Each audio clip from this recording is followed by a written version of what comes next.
Auditeurs, auditrices qui nous écoutent à travers le monde, par le vent et l'espoir, voire d'études, maintenant arrive chez vous.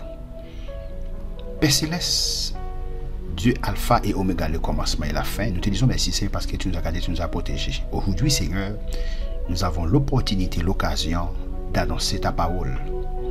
Nous te demandons Père Céleste d'éclairer notre intelligence. Nous te demandons Père Céleste d'illuminer notre esprit afin que nous puissions partager ta parole. Parle Seigneur, ton serviteur écoute.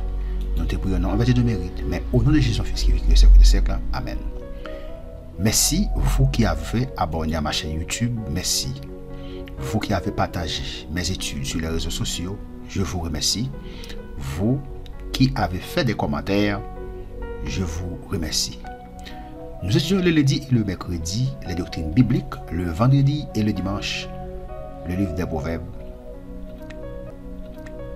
Le samedi et le dimanche, venez louer et adorer avec nous.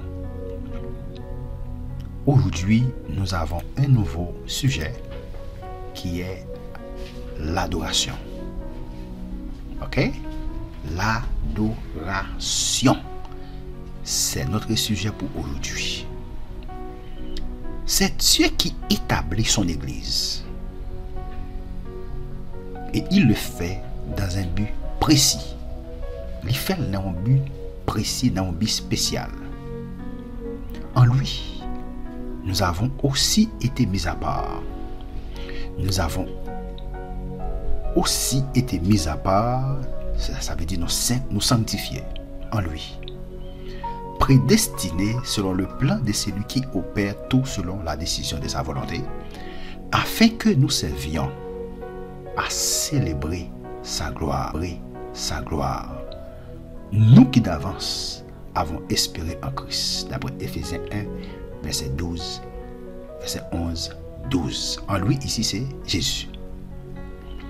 Les chrétiens sont donc assemblés pour la gloire de Dieu. Pour bailler bon Dieu gloire. Les chrétiens réunis, c'est pour bailler bon Dieu gloire. Étant eux-mêmes un sujet de gloire pour Dieu. Mais les chrétiens sont aussi appelés à glorifier Dieu. Les chrétiens sont aussi appelés à glorifier Dieu.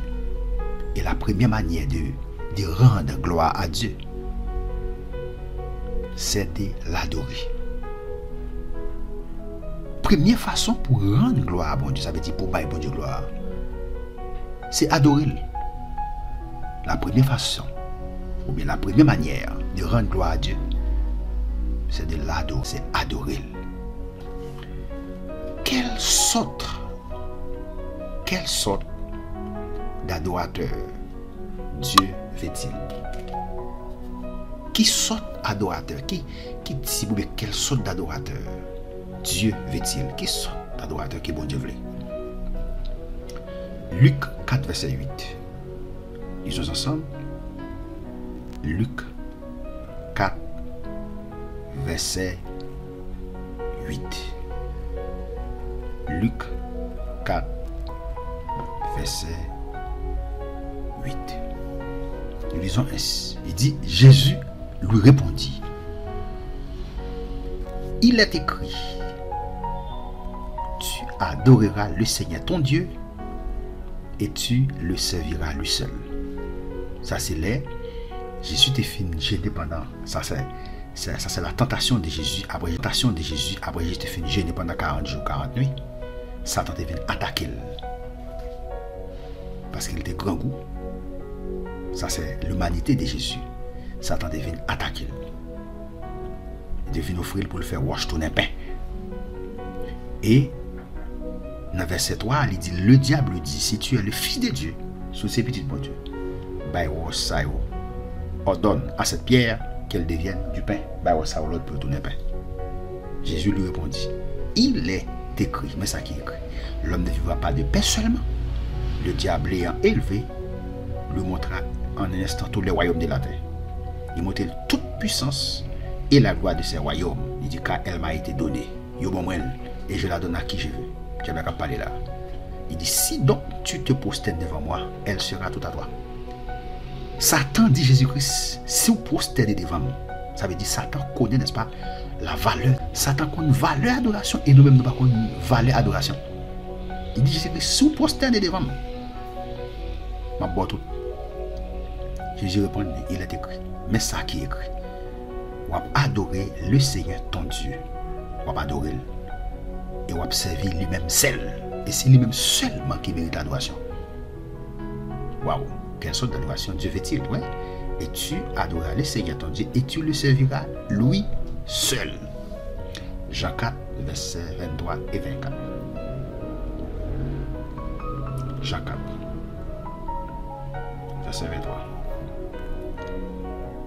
Il dit, mais l'heure vient, et elle est déjà venue, où les vrais adorateurs, ouais, il dit ça là, où les vrais adorateurs adoreront le Père en esprit et en vérité. Car ce sont là les adorateurs que le Père demande. Les adorateurs que le Père demande. Verset 24. Dieu est esprit et il faut que ceux qui l'adorent, l'adorent en esprit et en vérité. Il dit, quels sont les adorateurs Dieu veut-il? Qui sont les adorateurs que bon Dieu voulait? Il explique. Il dit, les vrais adorateurs, ils ont adoré Papa en esprit et en vérité. Adorateurs qui ont adoré bon Dieu en esprit et en vérité. Il dit parce que ce sont là les adorateurs que le Père demande.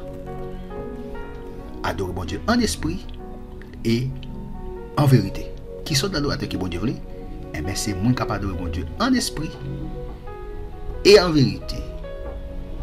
En esprit et en vérité, eh bien, c'est pas monde qui prend image taille et qui adorer image là. Non, parce que Dieu est esprit. Pas qu'à prendre image pour représenter, pour dire ça c'est bon Dieu, pour mon adorer. Hébreux 12, verset 28. Hébreux 12, verset 28, 29. Verset 28, il dit, c'est pourquoi, recevant un royaume inébranlable, montrons notre reconnaissance en rendant à Dieu un culte qui lui soit agréable, avec piété et avec crainte, car notre Dieu est aussi un feu dévorant. Ok, question. De quelle manière les chrétiens assemblés peuvent-ils adorer Dieu? De quelle façon chrétiens qui réunis sont capables d'adorer bon Dieu? De quelle façon? On a de quelle façon ils sont capables d'adorer bon Dieu? Chrétiens qui réunis sont capables d'adorer bon Dieu. Lisons ensemble Éphésiens 5, verset 18 jusqu'au verset 21. Éphésiens 5. Éphésiens 5, verset 18 à 21. Il dit, ne vous énervez pas de vin. Ne vous enivrez pas de vin. C'est de la débauche de l'esprit. Okay? Pas remplir avec vin, il dit, prends du vin qui pour remplir, non, pour nos sous. Il dit, c'est de la débauche. Ça, c'est des débauches. Il dit, soyez au contraire remplis de l'esprit. De quelle manière les chrétiens assemblés peuvent-ils adorer Dieu? Il dit, remplis de l'esprit. Entretenez-vous par des psaumes. Dans quelle façon chrétiens qui sont capables de bon Dieu? Ouais, entraînez-vous par des psaumes. Pas des psaumes, pas des hymnes et pas des cantiques spirituels. Dans quelle façon? On peut utiliser des psaumes et des cantiques spirituels, chantant et célébrant de tout votre cœur le louange du Seigneur. Rendez continuellement grâce pour toutes choses à Dieu le Père. Dis mon Dieu merci pour toute bagaille. Au nom de notre Seigneur Jésus-Christ, verset 21, vous soumettant les uns aux autres dans la crainte de Christ. Acte 2, verset 42-46.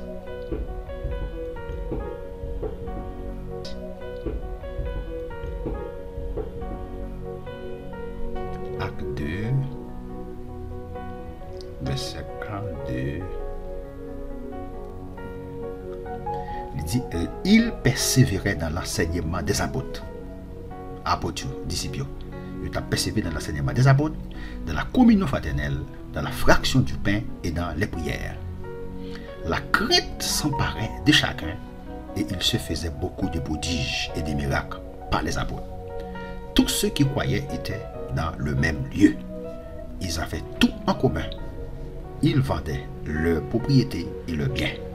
Et ils en partageaient le produit entre tous, selon les besoins de chacun. Verset 46. Ils étaient chaque jour tous ensemble, assidus au temple. Ils rompaient le pain dans les maisons et prenez leur nourriture avec joie et simplicité des cœurs. Philippiens 4, verset 18.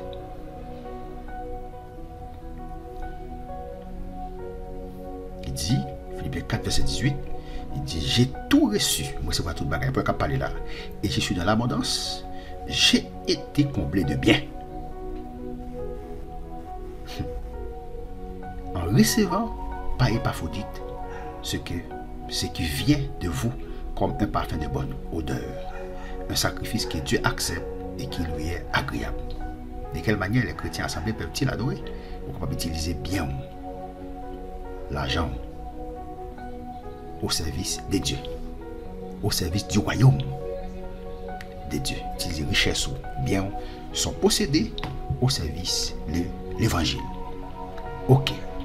La façon la plus évidente d'adorer le Seigneur et qui permet la participation de tous les chrétiens réunis est le chant.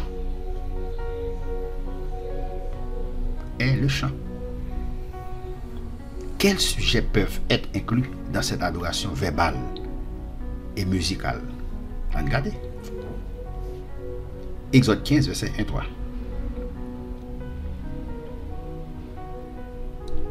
Exode 15, verset 1-3. Il dit, alors Moïse et les enfants d'Israël chantaient ce cantique à l'Éternel.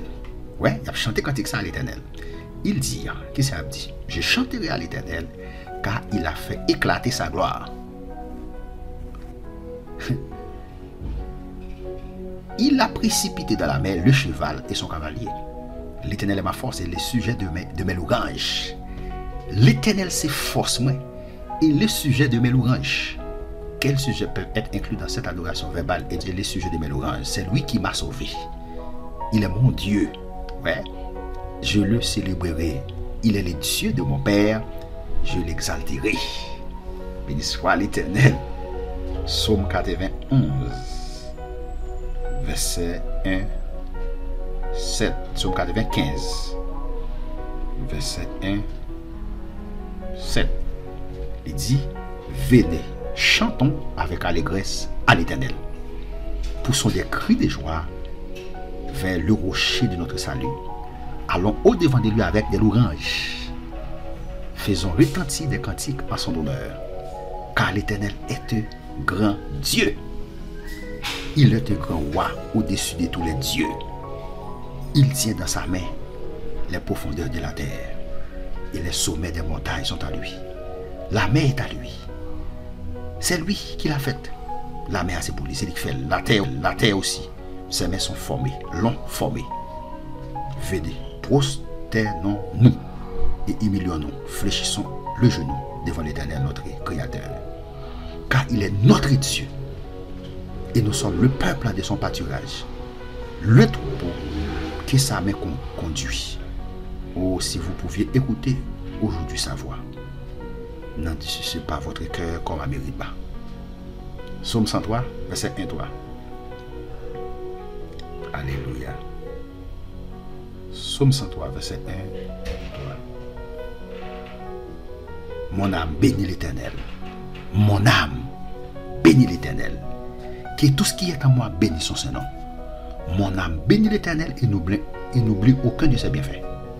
C'est lui qui pardonne toutes tes iniquités, qui guérit toutes tes maladies. Alléluia. Verset 8. L'Éternel est miséricordieux, lent à la colère et riche à bonté. Colossiens 3, verset 16.